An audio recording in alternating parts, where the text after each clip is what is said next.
को तलवार की नोक पे रखे वो राजपूत, रेत की नाव लेकर समंदर से शर्त लगाए वो राजपूत, और जिसका सर कटे फिर भी धड़ दुश्मन से लड़ता रहे वो राजपूत।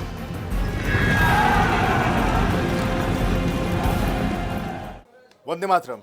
प्राइम न्यूज देख रहे हैं आप, आपके साथ मैं हूं साकिब सुमन। प्राइम न्यूज में अलग अलग मसलों से हम आपको रूबरू कराते आए हैं, रिसर्च के साथ, आंकड़ों के साथ हम आपके सामने लगातार आए हैं। आज भी एक बेहद ही संवेदनशील मसला उठकर आया है सामने खुद ब खुद, जिस पर आज हम पैनी नजर डालेंगे और आपको भी तह तक ले जाएंगे। बात पद्मावत की होगी, लेकिन पद्मावत फिल्म की नहीं होगी। पद्मावत में जिस राजपूत समुदाय के तकलीफ होने की बात, उनको हर्ट होने की बात सामने आई, आज बात इससे जुड़ी हुई होगी। यानी बात आज पूरे हिंदुस्तान में राजपूत समुदाय की करेंगे। कितने वोट बैंक और किस हद तक वोटर्स की संख्या राजपूत समुदाय के पास है, जनसंख्या में कितनी भागीदारी राजपूत समुदाय की है, आज बात इसी की होगी। तो चलिए शुरुआत करते हैं प्राइम न्यूज की कवर स्टोरी से। सबसे पहले आपको रूबरू कराते हैं प्राइम न्यूज की कवर स्टोरी में। आज सबसे पहले आपको बताएंगे कि राजपूत समुदाय की हिस्सेदारी हिंदुस्तान की जनसंख्या में कितनी है। साथ ही साथ आपको बताएंगे कि क्या राजपूत वोट बैंक किंग भी है और किंग मेकर भी है क्या। साथ ही साथ अगर राजपूत समुदाय की नाराजगी किसी को झेलनी पड़ी तो क्या उसके लिए सत्ता में वापस आना या फिर सत्ता में आना मुश्किल हो जाएगा। साथ ही साथ कि क्या चुनिंदा राजपूतों की तरफ से जो बयानात सामने आए, उन बयानात को सुनकर पूरा राजपूत समुदाय एक मुश्त होकर किसी के खिलाफ तो किसी के पक्ष में वोट करेगा क्या। आज बात इन्हीं तमाम मुद्दों की करेंगे। तो चलिए शुरुआत करते हैं राजपूत वोट बैंक की। जनता को तलवार की नोक पे रखे वो राजपूत, रेत की नाव लेकर समंदर से शर्त लगाए वो राजपूत, और जिसका सर कटे फिर भी धड़ दुश्मन से लड़ता रहे वो राजपूत।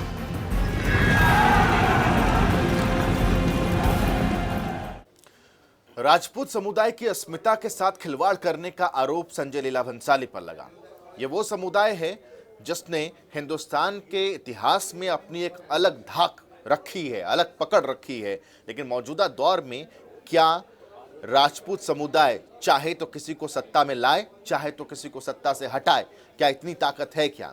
साथ ही साथ चूंकि हिंदुस्तान में हर चीज राजनीति से जुड़ जाती है, इसलिए यह समझना जरूरी है कि 2018 में होने वाले चुनाव और 2019 का होने वाला लोकसभा चुनाव, इसमें राजपूतों की भूमिका क्या किसी एक पार्टी के लिए सिरदर्द तो किसी एक पार्टी के लिए फायदेमंद साबित हो सकती है। समझिए इस रिपोर्ट के जरिए। 2018 में हिंदुस्तान के 8 प्रदेशों में चुनाव होने वाले हैं। उन 8 प्रदेशों में से 3 प्रदेश ऐसे हैं जहां पर भारतीय जनता पार्टी के मुखिया यानी कि मुख्यमंत्री राजपूत समुदाय से ताल्लुक रखते हैं।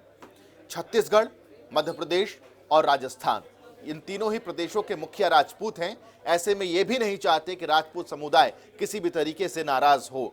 जरा समझिए इन तीनों प्रदेशों में राजपूत समुदाय का समीकरण, उसके साथ साथ सत्ता और राजपूत समुदाय का कनेक्शन भी समझना जरूरी हो जाता है। देखिए इस रिपोर्ट में।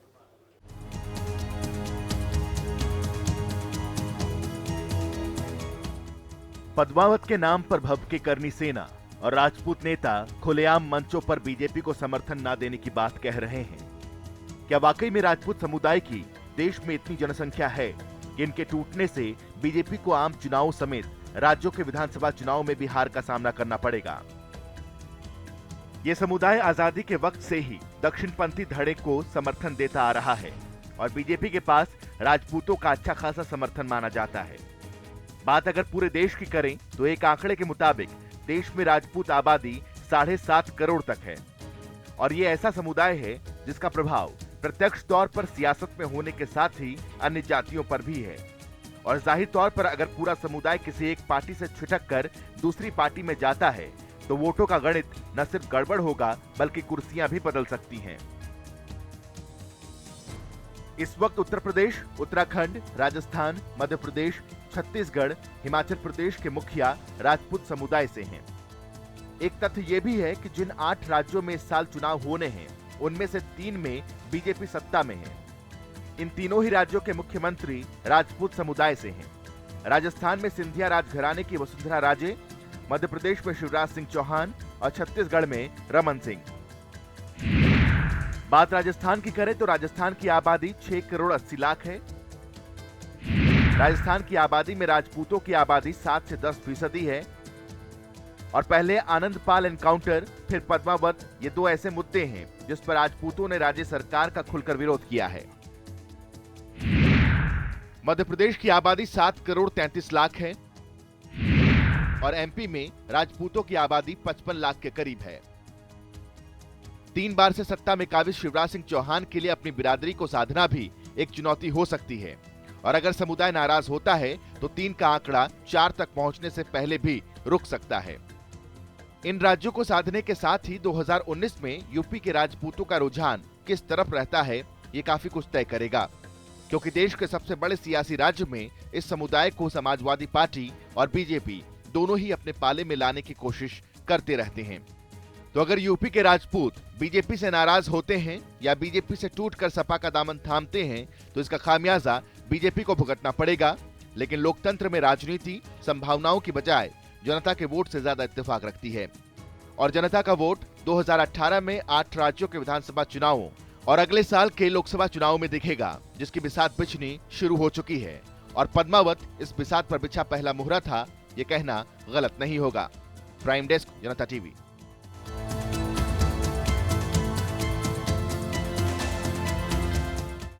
इन 3 प्रदेशों को हमने समझा, यहाँ की राजनीति को हमने समझा, राजपूत समुदाय के हस्तक्षेप को हमने समझा। लेकिन आइए हिंदुस्तान के अलग अलग प्रांतों में राजपूत समुदाय से जुड़े लोग, चाहे वो राजनीति में जिस भी तरीके से आए हों, वो लोकसभा में और राज्यसभा में यानी सांसद के तौर पर कितने हैं, विधायक के तौर पर कितने हैं, दबदबा इनका कितना है, अलग अलग प्रदेशों की बानगी। ये हम इसलिए आपको बता रहे हैं क्योंकि 2019 के लोकसभा चुनाव में इनकी भूमिका बेहद अहम रहने वाली है। देखिए इस रिपोर्ट में।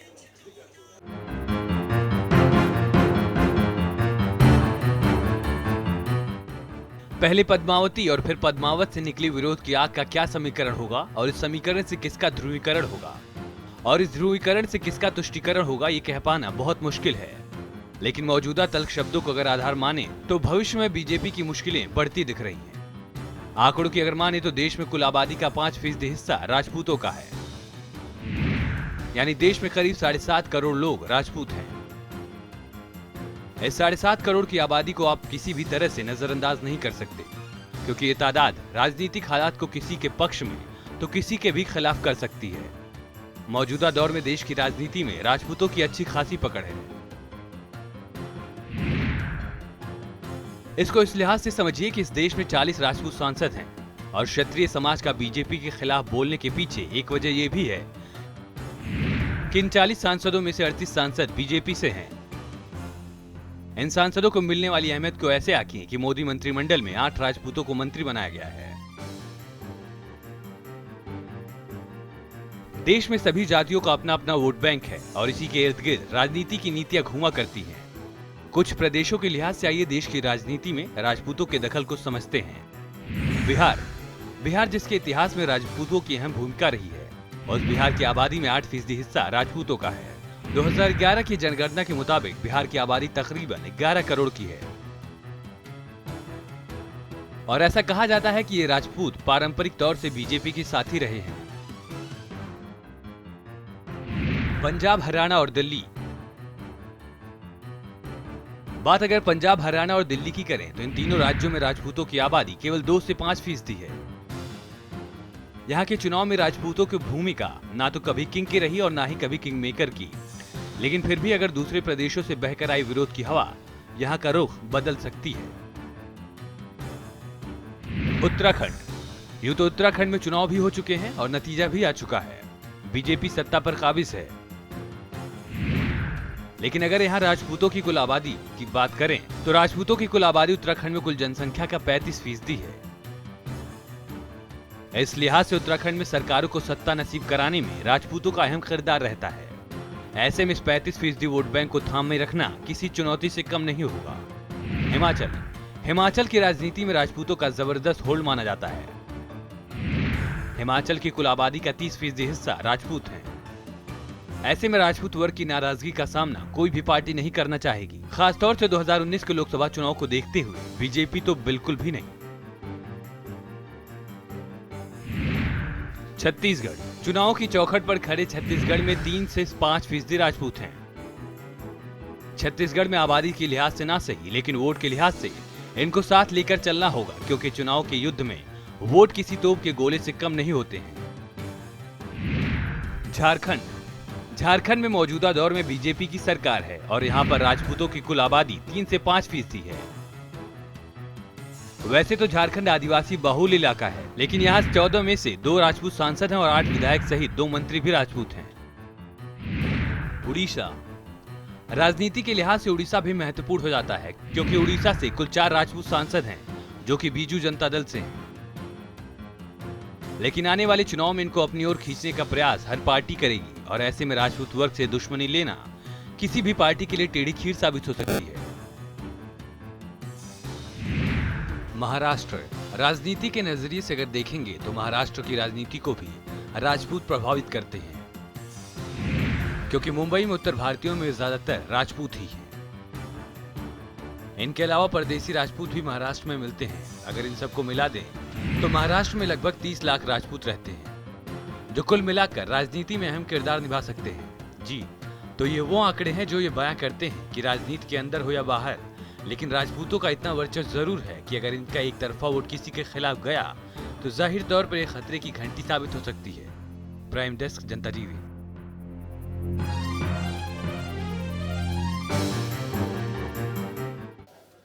रुकेंगे यहाँ पर एक छोटे से ब्रेक के लिए। ब्रेक के बाद जब लौटेंगे आपको उन बयानातों से भी रूबरू कराएंगे जो राजपूत समुदाय की तरफ से कहे गए, और इन बयानातों के मायने, और साथ ही साथ ये भी बात होगी कि क्या वाकई इन बयानातों के साथ राजपूत समुदाय जाएगा। ब्रेक के बाद। चिंता को तलवार की नोक पे रखे वो राजपूत, रेत की नाव लेकर समंदर से शर्त लगाए वो राजपूत, और जिसका सर कटे फिर भी धड़ दुश्मन से लड़ता रहे वो राजपूत।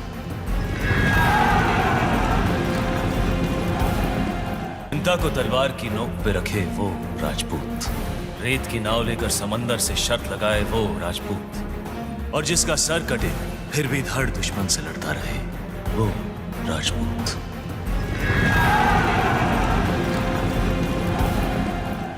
पद्मावत के शुरुआत से ही लगातार हम ये देख रहे थे जो विरोध इसके सामने आए, उसमें राजपूत समुदाय के अलग अलग लोगों ने, करनी सेना से जुड़े लोगों ने सीधे तौर पर भारतीय जनता पार्टी की सरकार पर धोखाधड़ी का आरोप लगाया है और कहा है कि 2019 में उनको इसका खामियाजा भुगतना पड़ेगा। लेकिन सवाल ये उठता है कि इन बयानातों के मायने क्या असल में कुछ हैं? क्या इन बयानों का वाकई कुछ असर राजपूत समुदाय पर पड़ेगा? क्योंकि कई ऐसे राजपूत लोगों से बात भी हुई जनता टीवी की, जिसमें उन्होंने कहा कि हम इस फिल्म को देखने जाएंगे और हमें शर्म है कि जिस तरीके से राजपूत समुदाय इस पर बिहेव कर रहा है। तो क्या उनकी इन बातों का असर होगा? क्या पूरी तरीके से राजपूत समुदाय 2019 के चुनाव में किसी एक पार्टी के पक्ष या किसी एक पार्टी के खिलाफ होगा? ये बड़ा सवाल है। इस रिपोर्ट को देखिए, जरा समझने की कोशिश कीजिए।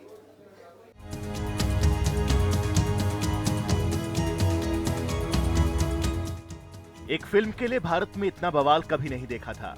हाल ये है कि 26 जनवरी के लिए सुरक्षा के साथ ही पुलिस बल सिनेमा घरों के सामने भी नजर आ रहे हैं।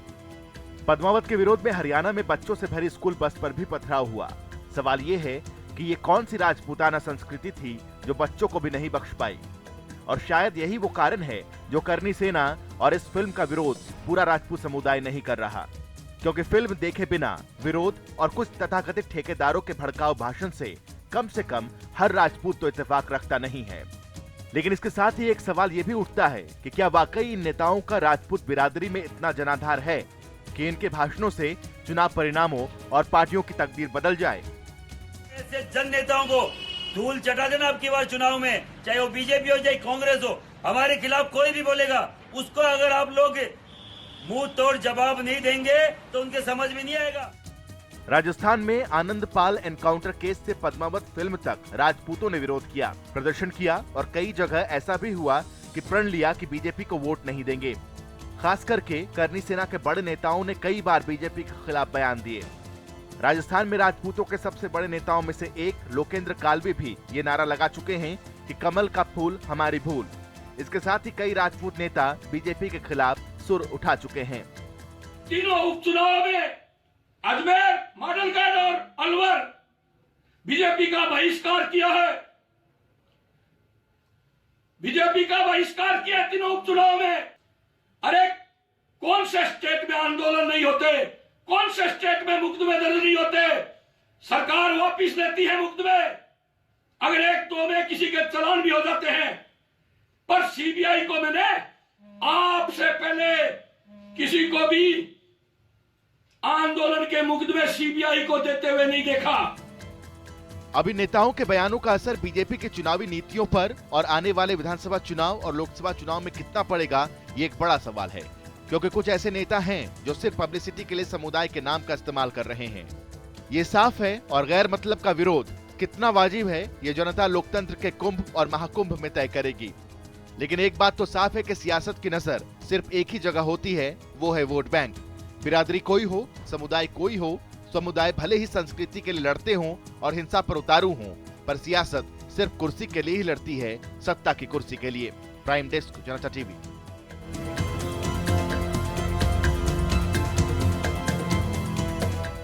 तो इसी के साथ हमारी आज की पेशकश में बस इतना ही। कल कुछ और अहम खबरों के साथ आपके सामने हाजिर होंगे। एक छोटे से ब्रेक ले रुक रहे हैं यहाँ पर। ब्रेक के बाद भी खबरों का सिलसिला लगातार जारी रहेगा। जय हिंद। जनता को तलवार की नोक पे रखे वो राजपूत, रेत की नाव लेकर समंदर से शर्त लगाए वो राजपूत, और जिसका सर कटे फिर भी धड़ दुश्मन से लड़ता रहे वो राजपूत।